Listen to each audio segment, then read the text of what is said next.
സങ്കടങ്ങളോ പരീക്ഷണങ്ങളോ ദുഃഖങ്ങളോ വേദനകളോ നിങ്ങളുടെ ജീവിതത്തിൽ നിങ്ങൾക്കില്ലാതിരിക്കണമെങ്കിൽ ഒരേ ഒരു വഴി,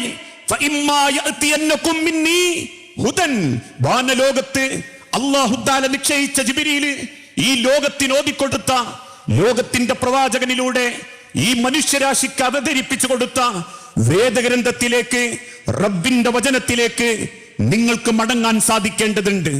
ആ മടക്കമാണ് എക്കാലഘട്ടത്തിലും മുസ്ലിം ഉമ്മത്തിന്റെ വിജയം, മുസ്ലിം സമൂഹത്തിന്റെ പാത. അതറിയണമെങ്കിൽ ആദ്യം 1400 വർഷങ്ങൾക്ക് മുൻപുള്ള മക്കയിലെ ജനതയെ കുറിച്ചറിയണം. ഇന്ന് നമ്മൾ പറയുന്നത് പോലെ ആ കാലഘട്ടം ഒരു ജാഹിലിയ കാലഘട്ടമായിരുന്നു.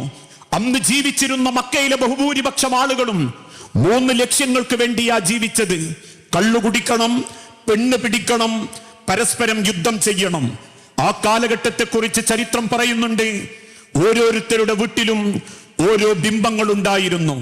ലാത്ത എന്ന മനുഷ്യന്റെ കബറിങ്കൽ ചെന്ന് ആ കബറിന്റെ മേലെ കുമ്മായമിട്ട് ആളുടെ അരഭാഗം ഉയരത്തിൽ കബറുകൾ കെട്ടിപ്പൊക്കി ആ കബറിന്റെ മുൻപിൽ സുജൂദ് ചെയ്യുന്നവരായിരുന്നു അന്ന് മക്കയിലുള്ള ബഹുഭൂരിപക്ഷം ആളുകളും. ആരാ ലാത്ത എന്ന ചോദ്യത്തിന് അവര് കൊടുത്ത മറുപടി, മക്കയിലെ പുണ്യപുരുഷൻ, ആളുകൾക്ക് സേവനം ചെയ്തവൻ. അതുകൊണ്ട് തന്നെ ലാത്ത മരണപ്പെട്ടപ്പോ മക്കയിലെ ചില പ്രമാണിമാർ ഒരുമിച്ച് കൂടി ഒരു തീരുമാനമെടുത്തു. നമ്മൾക്കിടയിൽ പേരുകെട്ടൊരു പ്രമാണിയായതുകൊണ്ട് ലാത്തയുടെ കബറ് നമുക്ക് ഏതെങ്കിലും തരത്തിൽ ഉപേക്ഷിക്കാൻ പാടില്ല. അത് ജനങ്ങൾ അറിയണം. അതിനെന്തു വേണം? അത് മറ്റുള്ള കബറുകളെക്കാൾ ഒരൽപ്പം പൊന്തിച്ചു വെക്കണം.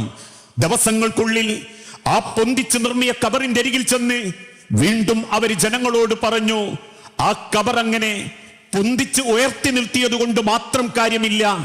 ആ കബറൊന്ന് ശ്രദ്ധിക്കണമെങ്കിൽ കബറിങ്കലേക്ക് ചിലര് വരണം. അതുകൊണ്ട് യാത്ര പോകുന്നവരെ നിങ്ങൾ ലാത്തന്റെ കബറിങ്കൽ വന്ന് ലാത്തയോട് സഹായം ചോദിക്കണം. ലാത്തേ, ഞങ്ങളെ യാത്ര എളുപ്പമാക്കി തരണം. ലാത്തേ, മരുഭൂമിയിലൂടെ യാത്ര ഞങ്ങൾക്ക് സുഗമമാക്കി തരണം. അങ്ങനെ ലാത്തയുടെ കബറിങ്കൽ വന്ന് പ്രാർത്ഥനകളും സുജൂദുകളും ചെയ്ത് യാത്രക്ക് വേണ്ടി ആ കബറിങ്കൽ വന്ന് തേടുന്ന ഒരു കാലഘട്ടത്തിലായിരുന്നു അള്ളാഹുവിന്റെ പ്രവാചകൻ സല്ലല്ലാഹു അലൈഹി വസല്ലമ മക്കയിലേക്ക് നിയോഗിക്കപ്പെടുന്നത്. പരസ്പരം കൊല്ലണം, ഇതായിരുന്നു അവരുടെ ആ കാലഘട്ടത്തിലെ ലക്ഷ്യം.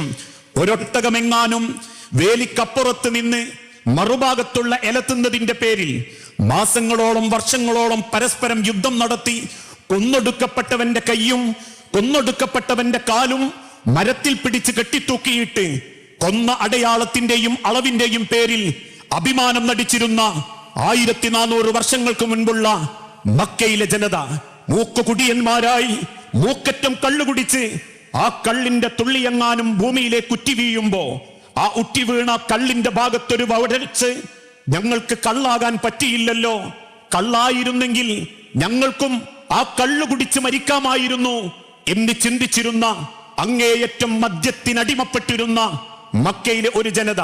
ഓരോ വീട്ടിലെ കള്ളിന്റെ വീപ്പയുമായിരുന്നു അന്നവരുടെ ഗോത്രത്തിന്റെ മഹിമ. മൂക്കൂട്ട കള്ളുകുടിച്ച് 4 കാലുകളിൽ മക്കയിലെ തെരുവുകളിലൂടെ എയഞ്ഞു നീങ്ങുന്ന ആളുകളെ പറ്റി ജാഹിലിയ കാലഘട്ടത്തിലെ ചരിത്രത്തിലുണ്ട്. ഓരോ രാത്രിയും ഓരോ പെണ്ണിനെ തേടി അവർ പുറപ്പെടും. ഓരോ വീട്ടിന്റെ മുൻപിലും ഓരോ തവണ അവർ ബോർഡ് വെക്കും, എനിക്ക് ഇന്നത്തെ രാത്രിയേക്ക് മാത്രം ഒരു പെണ്ണിനെ ആവശ്യമുണ്ടെന്ന്. കുടുംബപരമായി, വിശ്വാസപരമായി, സാംസ്കാരികപരമായി അധപ്പതനത്തിന്റെ ചെളിക്കുണ്ടിൽ കടന്ന് ജീവിതത്തിന്റെ അർത്ഥമോ ലക്ഷ്യമോ തിരിച്ചറിയാൻ പറ്റാതെ ലോകത്തിന്റെ സിട്ടാവിൽ പങ്കുചേർത്ത് മൃഗങ്ങൾക്ക് തുല്യമായി ജീവിച്ചിരുന്ന ആ കാലഘട്ടത്തിലാണ് അള്ളാഹുവിന്റെ പ്രവാചകൻ സല്ലല്ലാഹു അലൈഹി വസല്ലമ ആ ജനതയിലേക്ക് നിയോഗിക്കപ്പെടുന്നത്. നിയോഗിക്കപ്പെട്ട കാലഘട്ടം മുതൽക്ക് ആ ഉമ്മത്തിനെ അള്ളാന്റെ ഹബീബായ നബി തങ്ങൾ പഠിപ്പിച്ചത് ലാ ഇലാഹ ഇല്ലല്ലാഹ്, നിങ്ങളുടെ പ്രാർത്ഥന റബ്ബിനോട് മാത്രമായിരിക്കണം. ആ റബ്ബിനോട് മാത്രമേ നിങ്ങൾ സഹായം ചോദിക്കാൻ പാടുള്ളൂ. നിങ്ങളുടെ സുജൂദുകളും നേർച്ചകളും ആ സൃഷ്ടാവിന്റെ മുൻപിൽ മാത്രമേ നിങ്ങൾ അവതരിപ്പിക്കാൻ പാടുള്ളൂ. അത് പറഞ്ഞതിന്റെ പേരിലായിരുന്നു മക്കക്കാർ അള്ളാഹുവിന്റെ പ്രവാചകന്റെ നേരെ തിരിഞ്ഞത്. അവർക്കവർ വേണ്ടാതായത് അൽ അമീൻ എന്ന് വിളിച്ച നാവുകൊണ്ട് ഭ്രാന്തനെന്നും മജ്നൂനെന്നും നാട്ടിൽ കുഴപ്പങ്ങൾ ഉണ്ടാക്കുന്നവനെന്നും പ്രവാചകൻ സല്ലല്ലാഹു അലൈഹി വസല്ലമയെ അവരാക്ഷേപിക്കാനുള്ള കാരണം മക്കയിലെ സമ്പത്ത് മോഷ്ടിച്ചതിന്റെ പേരിലല്ല, ഏതെങ്കിലും വ്യക്തികളോട് തോന്നിവാസം കാണിച്ചതിന്റെ പേരിലല്ല, ഒരൊറ്റ വാക്ക് പറഞ്ഞതിന്റെ പേരിൽ ലോകത്തേക്ക് നിയോഗിക്കപ്പെട്ട സർവ്വ അമ്പിയാക്കളും തന്റെ ഉമ്മത്തിനോട് പറഞ്ഞ ആ വാക്ക് വിശുദ്ധ ഖുർആനിലൂടെ അല്ലാഹു തആല പഠിപ്പിക്കുന്നുണ്ട്. വമാ അർസൽനാ മിൻ ഖബലിക മിൻ റസൂലിൻ ഇല്ലാ നൂഹിയ ഇലൈഹി അന്നഹു ലാ ഇലാഹ ഇല്ലാ അന ഫഅബ്ദൂൻ. ലാ ഇലാഹ ഇല്ലല്ലാഹ് എന്ന കലിമത്തു തൗഹീദിന്റെ വചനം തന്റെ ഉമ്മത്തിനോട് പറഞ്ഞതിന്റെ പേരിലാ അന്ത്യപ്രവാചകൻ മുഹമ്മദ് റസൂലുള്ളാഹി സല്ലല്ലാഹു അലൈഹി വസല്ലമ പോലും ആ ജനതക്കേറെ ആക്ഷേപിക്കപ്പെട്ടവനായി മാറിയത്. പ്രിയപ്പെട്ട സഹോദരങ്ങളെ, അന്നാ ലോകത്തിന്റെ തിരുദൂതൻ തിരുത്തിയതാ മക്കയിലെ ജനതയെ തൗഹീദിലേക്ക് ക്ഷണിക്കുകയും വിശുദ്ധ ഖുർആനിന്റെ വാക്കുകളിലൂടെ ആ ഉമ്മത്തിനെ ലോകത്തേറ്റവും നല്ല മനുഷ്യരാക്കി മാറ്റാൻ അള്ളാഹുവിന്റെ ഹബീബിന് സാധിച്ചത് വിശുദ്ധ ഖുർആൻ കൊണ്ടായിരുന്നു. ഖുർആനിക വചനങ്ങൾ ഓതിക്കൊടുത്ത് ആ ആയത്തുകൾ ഹൃദയത്തോട് ചേർത്ത് നിർത്തി ആ ജനത മാറിയിട്ടുണ്ടെങ്കിൽ അന്ന് ആ ഉമ്മത്തിനോട് തിരുദൂതൻ പറഞ്ഞ വാക്കുകൾ ഓരോന്നും ഇന്നും നമുക്ക് പ്രസക്തമാ. അതുകൊണ്ടാ മഹാനായ പ്രവാചകൻ സല്ലല്ലാഹു അലൈഹി വസല്ലമ വഫാത്താകുന്ന സമയത്തുണ്ടായ ഒരു ചരിത്രമുണ്ട്. റബീഉൽ അവ്വൽ 12 വഫാത്താകുന്ന രംഗം. ശരീരമാസകലം ചൂടുബാധിച്ച് ഈത്തപ്പന ഓലയിൽ കിടന്നു വറകൊള്ളുന്ന അള്ളാഹുവിന്റെ പ്രവാചകൻ സല്ലല്ലാഹു അലൈഹി വസല്ലമ കണ്ടിട്ട് സഹിക്കാൻ പറ്റാത്ത ആയിഷ റളിയല്ലാഹു തആല അൻഹ അള്ളാഹുവിന്റെ പ്രവാചകൻ സല്ലല്ലാഹു അലൈഹി വസല്ലമയെ മടിയിലേക്ക് അടുത്ത് കിടത്തി. അങ്ങേയറ്റം സങ്കടത്തോടെ വിറകൊള്ളുന്ന തിരുദൂതന്റെ ശരീരത്തിൽ 7 തോൽപാത്രം വെള്ളം സഹാബത്ത് കൊണ്ട് ചോദിച്ചു. എന്നിട്ടും ചൂടിന് കുറവില്ലെന്ന് കണ്ടപ്പോ പെട്ടെന്ന് ഹബീബായ നബി തങ്ങളുടെ മുഖത്തേക്ക് ഒരു ശ്വാസമുട്ടൽ അനുഭവപ്പെട്ടു. കയ്യിലുള്ള ഒരു തോർത്തുമുണ്ട് മുഖത്തേക്കിടുകയും മുഖത്തുനിന്ന് പിടിച്ചു മാറ്റുകയും ചെയ്യുന്നത് കണ്ടപ്പോ ആയിഷ റളിയല്ലാഹു തആല അൻഹ ചോദിക്കുന്ന ഒരു ചോദ്യമുണ്ട്. എന്താണ് തിരുദൂതരെ, എന്താണ് ഹബീബേ, ഇന്ന് വരെ കാണാത്തൊരു വേദന നിങ്ങളുടെ കണ്ണുകളിൽ ഞാൻ കാണുന്നുണ്ടല്ലോ. അന്ന് അല്ലാഹുവിന്റെ തിരുദൂതൻ പുഞ്ചിരിയോടെ തിരിച്ചു പറഞ്ഞ വാക്കിങ്ങനെയാ, ആയിഷ ഇന്നലിൽ മൗത്തി സക്കറാത്ത്, മരണം അതെന്റെ അടുത്തെത്തിയിട്ടുണ്ട് ആയിഷ. മരണത്തിന് വല്ലാത്ത വേദനയുണ്ട് ആയിഷ. മരണം എന്നെ കൊണ്ടുപോകാൻ പുറപ്പെട്ടു വന്നിട്ടുണ്ട് ആയിഷ.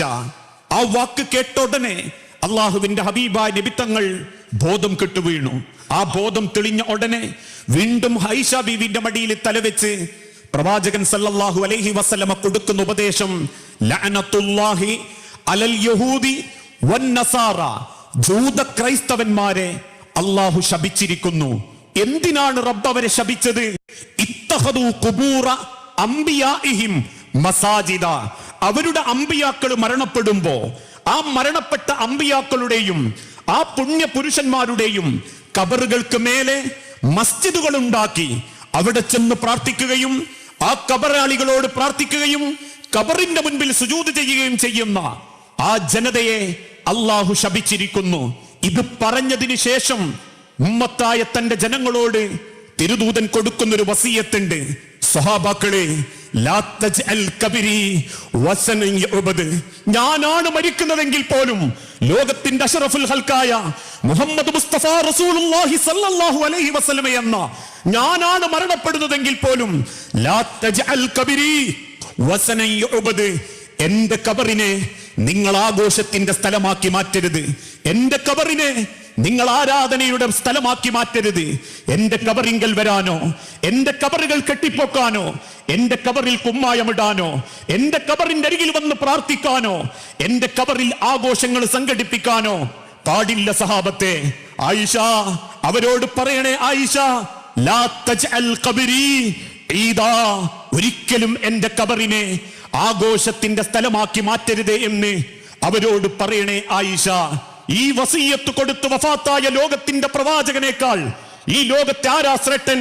മരിച്ചു കിടക്കുന്ന ഏതൊരു ശൈഖിനേക്കാളും, മരിച്ചു കിടക്കുന്ന ഏതൊരു മനുഷ്യനേക്കാളും ലോകം കണ്ട ഏറ്റവും നല്ല അഷ്റഫുൽ ഖൽഖായ മുഹമ്മദ് മുസ്തഫ റസൂലുള്ളാഹി സ്വല്ലല്ലാഹു അലൈഹി വസല്ലമ എന്റെ കബറിനെ ആരാധിക്കരുതെന്നും, എന്റെ കബറിങ്കൽ വന്ന് പ്രാർത്ഥിക്കരുതെന്നും, എന്റെ കബറിങ്കൽ വന്ന് സഹായം ചോദിക്കരുതെന്നും ഈ ഉമ്മത്തിനെ ബോധ്യപ്പെടുത്തി കൊടുത്തിട്ടുണ്ടെങ്കിൽ അന്നും ഇന്നും ആ ലോകത്തിന്റെ റസൂലിനെ സ്നേഹിക്കുന്ന മുസ്ലിം ഉമ്മത്തിൽ ഓരോരുത്തരോടും പറയുന്നു, നിങ്ങൾ ഒരിക്കലും ഒരു ജാറത്തിങ്കലും പോകല്ലേ, ഒരു മക്ബറയിലും പോകല്ലേ, ഒരു മരിച്ചവന്റെ അരികിലും ചെന്ന് പ്രാർത്ഥിക്കല്ലേ.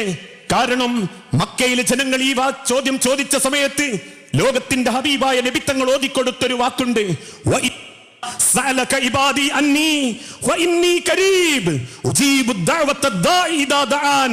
റസൂലേ, ഞാൻ അവരുടെ അടുത്തു തന്നെയുണ്ടെന്ന് പറയണം. അല്ലാഹു ഒരിക്കലും മനുഷ്യനെ കാണാത്തവനല്ല. ആർത്തലച്ചു വരുന്ന തിരമാലകളിലെ മത്സ്യത്തിന്റെ വയറ്റിലകപ്പെട്ട യൂനുസ് നബി അലൈഹിസ്സലാത്തു വസ്സലാമ പ്രാർത്ഥിച്ചപ്പോ അള്ളാഹു ഉത്തരം കൊടുത്തിട്ടുണ്ട്. വിജനമായ മരുഭൂമിയിൽ അങ്ങേയറ്റം സൂക്കേട് ബാധിച്ച് നാട്ടുകാരൊറ്റപ്പെടുത്തിയപ്പോ അയ്യൂബ് നബി പ്രാർത്ഥിച്ചത് അന്നീ മസ്സനി അൽളുറു വഅൻത അർഹമുർ റഹീമീൻ. കാരുണ്യവാനായ നാഥാ, നീ എന്റെ പ്രാർത്ഥനയ്ക്ക് ഉത്തരം തരണമേ എന്നായിരുന്നു. ബദറിന്റെ രണാങ്കണത്തിൽ 314 സഹാബത്തിനെയും കൂട്ടി കട്ടിൽ വിറ്റ് കിട്ടിയ പൊട്ടിയ ആയുധവുമായി ബദറിന്റെ മണൽത്തരികളിൽ ചെന്ന് 900 ശത്രു സൈന്യത്തെ കൺമുൻപിൽ കണ്ടിട്ടും ലോകത്തിന്റെ ഹബീബായ നബി തങ്ങള് കാൽമുട്ടുകൾ മണലിലേക്ക് ഊന്നി വാനലോകത്തേക്ക് കയ്യുയർത്തി പ്രാർത്ഥിച്ചത് എന്റെ റബ്ബേ, മുൻകാലഘട്ടത്തിൽ മരണപ്പെട്ടു പോയ ഏതെങ്കിലും അമ്പിയാക്കളുടെ ഹക്ക് ജാഹ് ബർക്കത്ത് കൊണ്ട് എന്നെ സഹായിക്കണമേ എന്നല്ല, മറിച്ചൊരേ ഒരു വാക്ക് അല്ലാഹുമ്മ അല്ലാഹുമ്മ ഇൻ തുഹ്ലിക് ഹാദിഹിൽ ഉസാബ ലൻ തഅബദു ഫിൽ അർളി അബദാ. റബ്ബേ, ഈ ലാ ഇലാഹ ഇല്ലല്ലാഹ് അംഗീകരിച്ച ജനതയെ നീ എങ്ങാനും നശിപ്പിച്ചു കളഞ്ഞാൽ പിന്നീട് ഒരിക്കലും നിന്നെ മാത്രം ആരാധിക്കുന്ന ഒരു ജനത ഈ ഭൂലോകത്തുണ്ടാവില്ല റബ്ബേ എന്ന് കണ്ണുനീരോടെ പ്രാർത്ഥിച്ച അതേ മുത്ത് മുഹമ്മദ് റസൂലുള്ളാഹി സ്വല്ലല്ലാഹു അലൈഹി വസല്ലമയുടെ പാതയാണ് മുസ്ലിമിന്റെ പാത. ആ മുസ്ലിമിന്റെ പാതയിൽ നിന്ന് ജാറത്തിങ്കിലേക്ക് ക്ഷണിച്ചാൽ ആർജവത്തോടെ പറയാൻ പറ്റണം വഖാല ഇന്നനീ മിനൽ മുസ്ലിമീൻ. അല്ലാഹു അവതരിപ്പിച്ച ഖുർആനിന്റെ അനുയായികളാണ് ഞങ്ങളെങ്കിൽ ഒരു ജാറത്തിങ്കിലേക്കും ഞങ്ങളില്ല, ഒരു മക്ബറയിലേക്കും പ്രാർത്ഥിക്കാൻ ഞങ്ങളില്ല, ഒരു ശൈഖിന്റെ കറാമത്ത് കൊണ്ടും ഞങ്ങളെ സുക്കേട് ഞങ്ങൾക്ക് മാറ്റേണ്ടതില്ല. ആളിക്കത്തുന്ന തീക്കുണ്ടാരത്തിലേക്ക് വലിച്ചെറിയപ്പെടുമ്പോ മാനമുട്ട പത്തിയാളുന്ന തീക്കുണ്ടാരത്തിന് മുന്നിൽ കണ്ട് അന്ന് ഇബ്രാഹിം നബി പറഞ്ഞൊരു വാക്കുണ്ട്, ഹസ്ബുനല്ലാ ഹസ്ബുനല്ലാ, എനിക്കെന്റെ റബ്ബ് മതി, എനിക്കെന്റെ റബ്ബ് മതി എന്ന് പറയാൻ ഈ മുസ്ലിം ഉമ്മത്തിന് സാധിക്കുമ്പോൾ മാത്രമേ ഈ ഉമ്മത്ത് എക്കാലഘട്ടത്തിലും രക്ഷപ്പെടുകയുള്ളൂ. ഇനി പോട്ടെ, ഒന്ന് ചിന്തിച്ചു നോക്കൂ. ഇതൊരിക്കലും ഒരാളെയും കക്ഷിത്വത്തിലേക്ക് ചേർക്കാനുള്ള വർത്തമാനമല്ല. ഈ മംഗലാപുരം ടൗണിൽ റോഡരികിൽ അപകടത്തിൽപ്പെട്ട് കിടക്കുന്നവന്റെ രക്തം വാർന്നൊലിക്കുന്ന സമയത്ത് അവന്റെ ജാതി നമ്മൾ നോക്കാറില്ല, അവന്റെ നിറം നമ്മൾ നോക്കാറില്ല. ഒരേ ഒരു ലക്ഷ്യം, അവനെ രക്ഷപ്പെടുത്തണം. ആ രക്ഷപ്പെടുത്തണം എന്ന മനസ്സ് മാത്രമേ എക്കാലഘട്ടത്തിലും ഈ മുസ്ലിം ഉമ്മത്തിനോട് നമുക്കുള്ളൂ. ആളിക്കത്തുന്ന തീക്കുണ്ടാരത്തിലേക്ക് അറിവില്ലായ്മ കൊണ്ട് ചിലർ കൊണ്ടുപോകുമ്പോ അരുതേ എന്ന് പറയാൻ നമ്മളെ നമ്മളെയുള്ളൂ. അതറിയിച്ചു കൊടുക്കണം.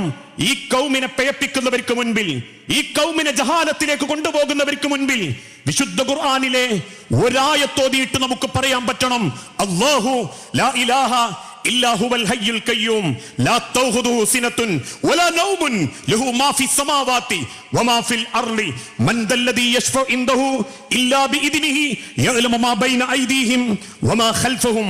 അല്ലാഹു മുന്നിലുള്ളതും പിന്നിലുള്ളതും അറിയുന്ന, രഹസ്യവും പരസ്യവും അറിയുന്ന, ഉറക്കമോ മയക്കമോ ബാധിക്കാത്ത ആ സിട്ടാവിലേക്ക്, ആ റബ്ബിലേക്ക് ജാതീയതയില്ലാത്ത, വർണ്ണവെറിയില്ലാത്ത, വർഗവെറിയില്ലാത്ത വെളുത്ത അബ്ദുറഹ്മാൻ ഔഫിനെയും കറുത്ത ബിലാൽ ഇബ്നു റബാഹ റളിയല്ലാഹു അൻഹുവിനെയും ഒരുപോലെ കാണാൻ പഠിപ്പിച്ച ആ റബ്ബിന്റെ വാക്കുകളിലേക്ക് മേൽജാതി കീഴ്ജാതി വ്യത്യാസമില്ലാത്ത, ഉന്നതനും പദവിയുള്ളവനും കീഴ്ജാതിയും പദവിയില്ലാത്തവനും എന്ന് പരിഗണിക്കാത്ത സൃഷ്ടാവിന്റെ മുൻപിലേക്ക് ഏകനായി അവനെ മാത്രം അംഗീകരിച്ച് നമുക്ക് പോകാൻ സാധിക്കണം.